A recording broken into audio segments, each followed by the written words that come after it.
ये खबर KR मंगलम university द्वारा प्रस्तुत की गई है। माफियाओं ने कब्जा कर लिया है। प्रशासन पे भी मिलाभगत का आरोप लगा रहे हैं कि प्रशासन की मिलाभगत से जो है वो जिला पंचायत अध्यक्ष ने उनका खेत करता है। जितने भी भ्रष्ट लोग हैं, जितने भी जुल्म करने वाले लोग हैं, जितने भी पाप करने वाले लोग सब बीजेपी में। बीजेपी भ्रष्ट, जुल्म करने वाले लोग, पाप करने वाले लोग। बीजेपी जितने भी भ्रष्ट हैं, बताइए एक्सप्रेस वे बना, टूट गया। भाई आपने हमने सबने देखा ना वीडियो तस्वीर, और क्या कहते हैं कि ये बहुत टेक्नोलॉजी का इसमें इस्तेमाल हुआ है। एक मॉडर्न टेक्नोलॉजी के साथ हमने सड़क बनाई इसको, और कितने दिन बाद ही हो गया वहां गड्ढे? 13 दिन बाद। बुंदेलखंड तो प्रधानमंत्री जी के जाने के बाद ही गिर गया था बुंदेलखंड। पूर्वांचल में तो न जाने कितने गड्ढे हैं आज भी, और जानवर कब आ जाए पता ही नहीं, किस रफ्तार से आ जाए पता ही नहीं है। तो इसलिए जितने भी भ्रष्ट लोग हैं सब बीजेपी में हैं। तो भ्रष्ट, जुल्म करने वाले लोग और पापी लोग सब बीजेपी में है। बीजेपी तुम नाम ही नहीं समझ पाए अभी तक। चंदा चोरी के लिए मांग करेंगे। छात्रों के ऊपर कार्रवाई हो रही है, लेकिन चंदा चोरों पे अभी तक जो है एसआईटी बनी, कोई कार्रवाई नहीं हुई है, घूम रहे हैं। चंदा राम धन, चढ़ावा चोरी और सब जा रहा बीजेपी के पास। तो बीजेपी को सफाई देनी चाहिए इस बात को लेकर। पंचायत चुनाव को लेकर उनके मंत्री ओम प्रकाश राजभर लगातार तैयारी है, मगर सरकार लगातार पंचायत चुनाव ऐसा है, अभी ये मिल के आए कुछ दिन पहले, ओम प्रकाश जी से मिलाए हैं। निगेटिव मिला या पॉजिटिव मिला, या भगवान जाने क्या हुआ होगा। शरीर में तो यही पड़े हैं।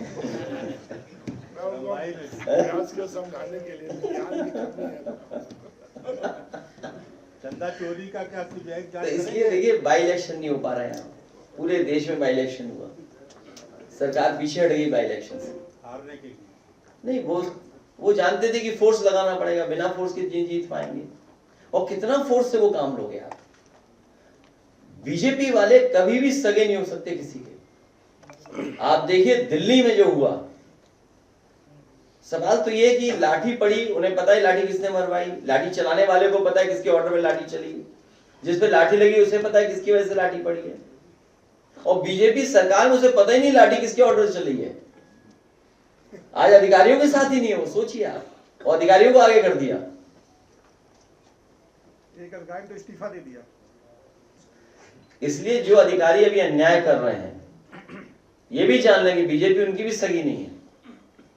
जिस दिन उन्हें लगेगा कि फंसने वाले हैं ये लोग, उसी दिन साथ छोड़ देंगे। अब सब अपनी मन की बात कह रहे हैं। एक विभाग है उसके मंत्री का सब मन की बात जानना चाहते हैं, वो आई नहीं रहे सदन में। सभी सांसदों के सामने बला टल गई, मामला निपट गया, उन्होंने उनके मन की हो गई बात। सर बीजेपी के एक विधायक वीवीआईपी गेस्ट हाउस पर धरने में उनसे जब पूछा गया कि नीट पेपर लीक पर सर क्या रुकर, कह रहे हैं कि हमने फिर एग्जाम तो करा दिया, क्या युवा का भविष्य यही इतना हल्का है? भारतीय जनता पार्टी पहले से साजिश षड्यंत्र करती आई है, सूची लिस्ट बदलने का काम ये करते आए हैं। और यूपी के हमारे सीनियर जर्नलिस्ट लोग या बड़े जर्नलिस्ट लोग ये जानते होंगे, एक समय पर बीजेपी की सरकार थी और बीजेपी ने पूरा 0 सेशन हो गया था, 0 सेशन हुआ था। केवल इसी वजह से हुआ था। और जो अगर उस समय के जो लोग रहे होंगे एग्जामिनेशन कराने वाले लोग, अगर आपके संपर्क में हो तो पता करना आप कि उस समय बीजेपी के लोग लिस्ट बदलवाना चाहते थे, अपने लोगों को शामिल करना चाहते थे। जब उन लोगों ने मना कर दिया कि हम नहीं शामिल करेंगे, उसकी वजह से वो सेशन 0 हुआ था। आप पता करवा लीजिए केजीएमयू और किसी मेडिकल कॉलेज में। मेडिकल का 1993 में। अरे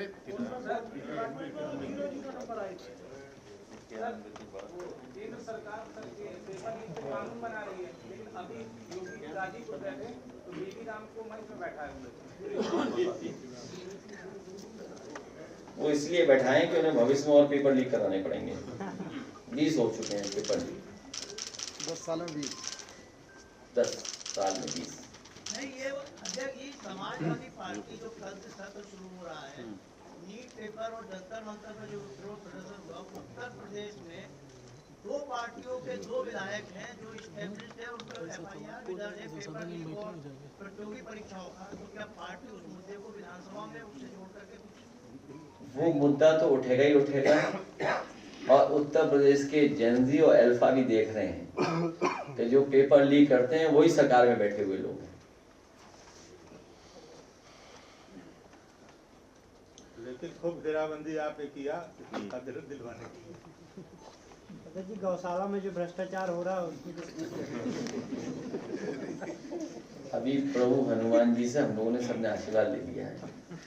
ये वही हैं जिनके साथ क्या व्यवहार किया था, याद है आपको? याद है? और ये FIR किस पे लिखा रहे हैं अभी लोकसभा में? समाजवादियों पर, विपक्ष के लोगों पर, पप्पू यादव पर, अवधेश जी पर, कांग्रेस पार्टी के नेता उन पर। तो FIR इन पे क्यों नहीं हुई जिन्होंने हनुमान जी को इस तरीके से पेश किया था? उन्हें मजबूर किया, उनकी गरीबी का मजाक उड़ाया उन्होंने।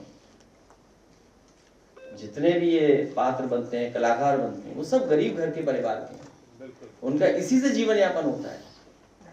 इसलिए पहले भी मैंने कहा था, अगर आपको याद हो 22 से पहले, चुनाव से पहले, तभी डॉक्टर राममनोहर लोहिया, नेताजी, हम सब लोग रामायण मेला कराते थे। रामायण मेला का बजट होता था चित्रकूट में और अयोध्या में। इन पात्रों को, जो कलाकार हैं, समाजवादी सरकार बनने पर इन कलाकारों को सम्मान दिया जाएगा। और साथ ही साथ जो हमारी हिंदुस्तानियत की परंपराओं को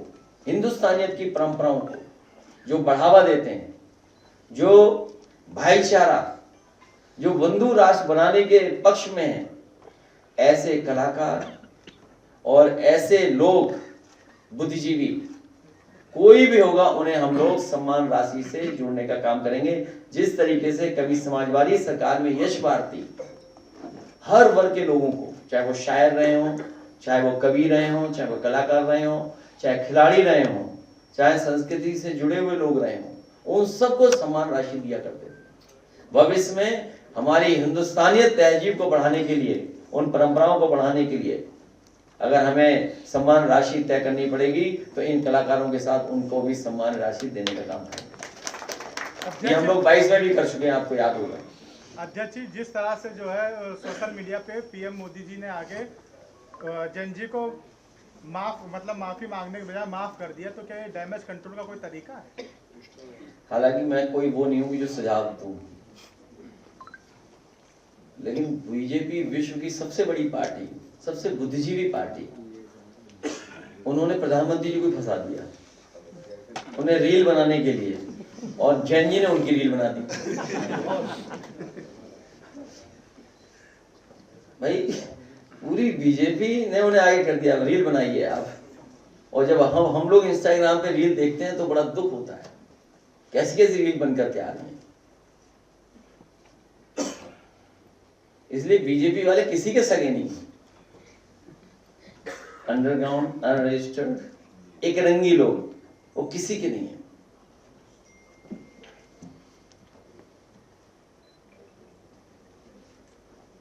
अब हम लोग जा सकते हैं। सर आखिरी प्रभु हमारे इंतजार कर रहे हैं सर, कल से आशीर्वाद। अरे वो जैन जी पत्रकार नहीं आ रहा, चलो क्या हो गया उसको? ओ पहले आपके दादा का, पहले फिर तुम्हारा। सर कल से मानसून सत्र है, लोक सचेतक का ऐलान करेंगे। जंतर मंतर आंदोलन में आप अंतर्राष्ट्रीय हीरो के रूप में हो रहे हैं, मैं आपको अनुपस्थित पेश करना चाहता हूं। अच्छा ठीक है, बहुत धन्यवाद। आइए एक बड़े में, हाँ आ जाओ जैन जी, लास्ट क्वेश्चन। और वो आ जाना, आप ऊपर आ जाओ मंच पे, आ जाओ। गयाली साहब ले आओ, जवानी साहब ले आओ। हाँ, हमारे बहुत ही ईमानदार विधायक। अच्छा जैन जी पहले पूछो, फिर बाद में। सर मेरा सवाल ये है कि लगातार आप देख रहे हैं प्रधानमंत्री जी सोशल मीडिया के माध्यम से जेन जी को टारगेट करने की कोशिश कर रहे हैं। सर क्या आपको नहीं लगता आपको भी ऐसी रील्स बनानी चाहिए? क्या आपको भी ऐसी रील्स बनानी चाहिए? आप डायरेक्ट जेन जी से कम्युनिकेट नहीं, मैं अपने जैन जी भाइयों से, जैन जी नौजवानों से, जैन जी और ये हमारे जैन जी पत्रकार सर मेरा नाम लीजिए काशिफ जैन। नहीं, तुम्हारे जेनी पत्रकार सबसे पहले नाम दिया तुम्हारे, मैंने गलत बात, तुम तो हो ही उस उम्र के ना। खैर, तो मैं निवेदन आपसे करूंगा कि आप हमारे लिए अच्छा बनाइए, क्रिएटिव करिए, कुछ क्रिएटिव हो आपका, तो हम उसको प्रमोट करेंगे, हम लोग भी उसका। सर हम जेनजी स्टाइल में आपका एक इंटरव्यू करना चाहते हैं। वो स्टाइल क्या होगी? तो वो हमें ट्रेन कर देना थोड़ा, तब हम आपके साथ इंटरव्यू में बैठेंगे। ट्रेनिंग बहुत जरूरी है, तुम पुराने हो, तुम्हें क्या लेना देना। ठीक है, नेक्स्ट 15 अगस्त के बाद